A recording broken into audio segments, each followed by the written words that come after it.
Baik,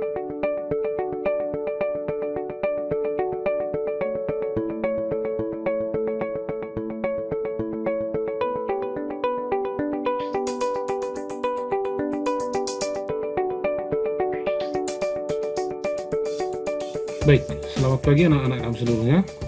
Pada hari ini, pertemuan pertama, kita akan membahas mengenai jarak dalam ruang. Untuk menentukan jarak dalam ruang, itu perlu kita pahami dulu konsepnya. Konsep yang pertama adalah bahwa jarak itu harus selalu dihitung lurus. Jarak itu dihitung lurus. Jarak lurus lah, itulah saya buat dulu di sini. Nah, misalnya begini, kalau misalnya ini titiknya dolok sanggul, lalu ini titiknya kita katakanlah seman satu dolok sanggul. Kalau misalnya kita jalan dari dolok sanggul, dari si Pampak misalnya ke seman satu dolok sanggul, misalnya ini jalan yang kita tempuh, maka perhitungan konsep jaraknya, ini dikatakan ini harus dihitung yang lurus. Maka secara matematis, yang dikatakan dengan jaraknya itu adalah yang merah, bukan yang biru yang ini. Nah, dengan kata lain misalnya, kalau misalnya kita katakanlah kita ingin mengambil sebuah jambu yang berada di atas suatu pohon. Katakanlah begini pohonnya. Lalu buahnya ada di sini. Nah, jarak dari tanah ini ke buahnya, adalah panjang galah minimal yang kita butuhkan untuk menjungkit dari buahnya ini. Menjungkit lah saya katakan. Nah, jadi kita tidak akan menjungkit dari sini, ya kan? Taksana jungkit nonton.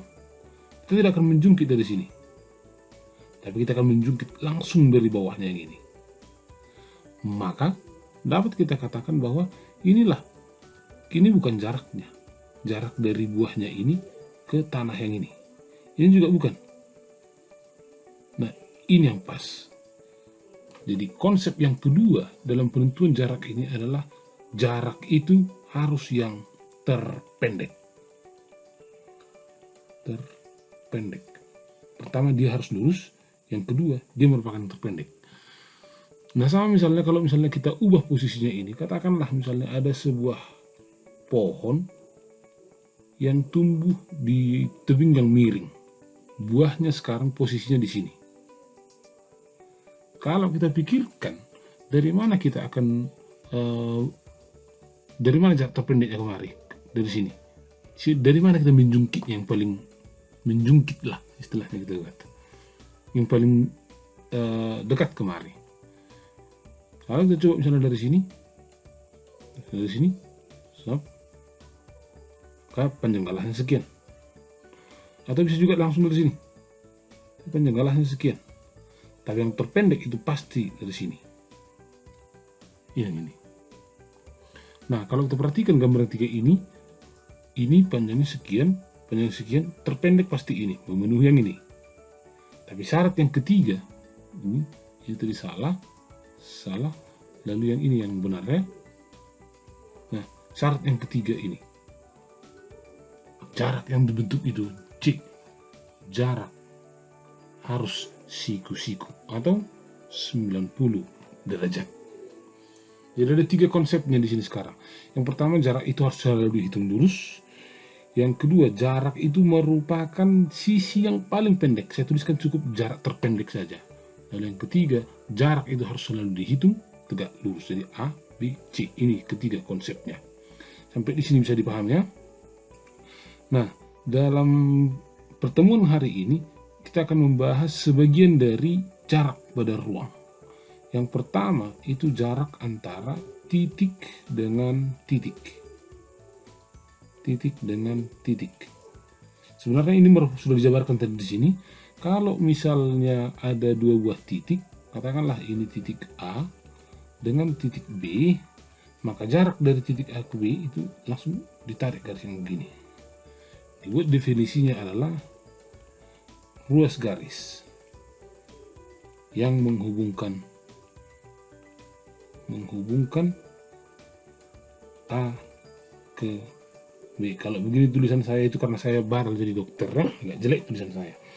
Nah, yang kedua, jarak antara titik dengan garis.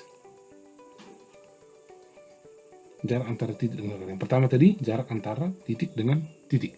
Kalau misalnya ini sebuah titik, katakanlah ada sebuah titik, katakan titik A, berada di luar garis yang lain. Katakanlah garisnya garis L.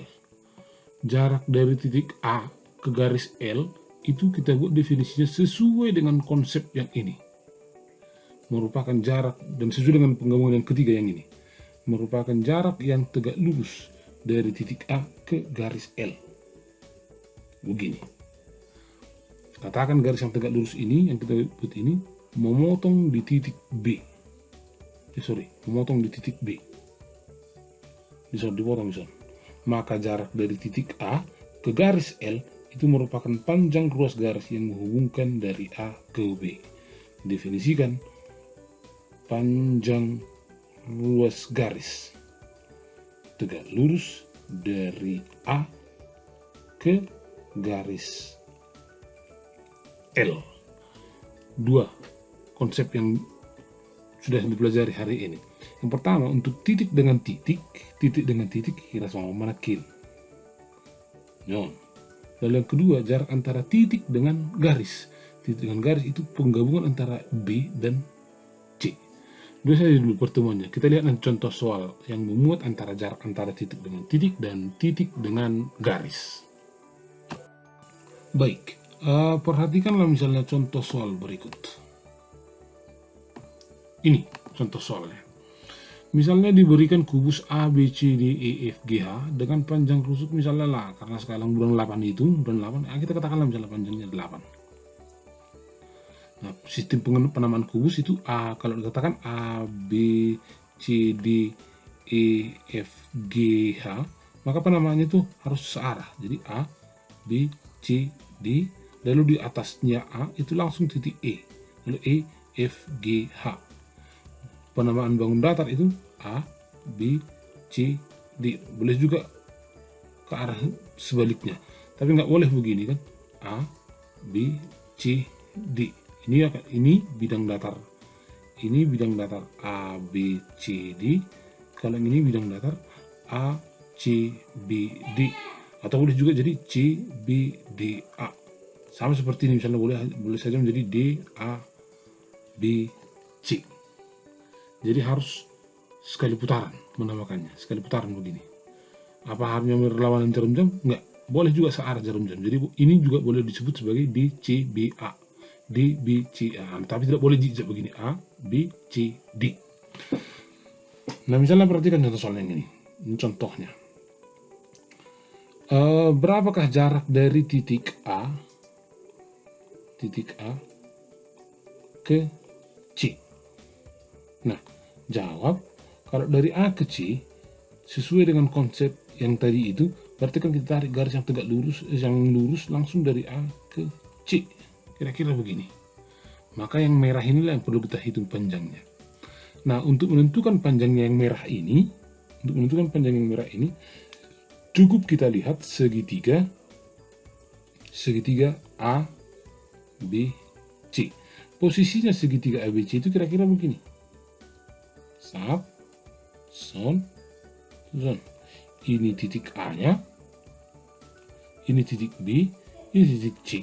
AB itu merupakan sisi dari kubusnya, berarti ini 8, ini 8. Di sini siku-siku karena alasnya pasti bujur sangkar, sehingga titik sudutnya pasti 90 derajat.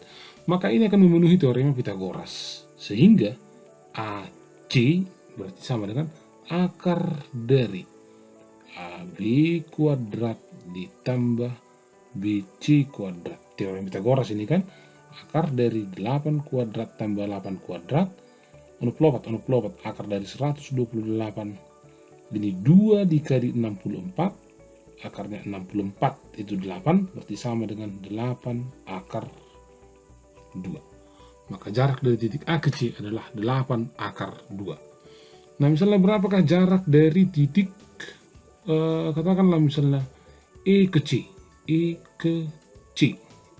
yang ini. jarak dari E ke C yang ini, berarti kan seharusnya kan lurus kan? E ke C ini. Yang hijau. Jarak dari dari E ke C, itu akan kita hitung sebagai EC yang ini. Kita cukup memperhatikan segitiga ECA. Coba perhatikan segitiga ECA. ECA. Sitan di segitiga ECA sama non, saudara-saudara. Di atas E, A di sini, lalu ini C. Ini 8 akar 2, ini 8, ini yang ditanya. Ini pun dapat menggunakan teorem Pythagoras. EC sama dengan akar dari C kuadrat ditambah AE kuadrat sama dengan AC kuadrat, itu 8 akar 2, ini langsungnya 128 ditambah AE kuadrat 8 kuadrat 64 sama dengan akar dari, nah ini jadi 192 sama dengan ini 3 kali 64, 3 dikali 64 sama dengan 8 akar 3. Maka jarak dari E ke C adalah 8 akar 3. Nah, untuk soal-soal mengenai jarak antara titik dengan garis, karena ini baru saya bagikan titik dengan titik, itu akan saya bagikan dulu, saya bagikan soal-soalnya, lalu akan kita coba bahas ke minggu depan.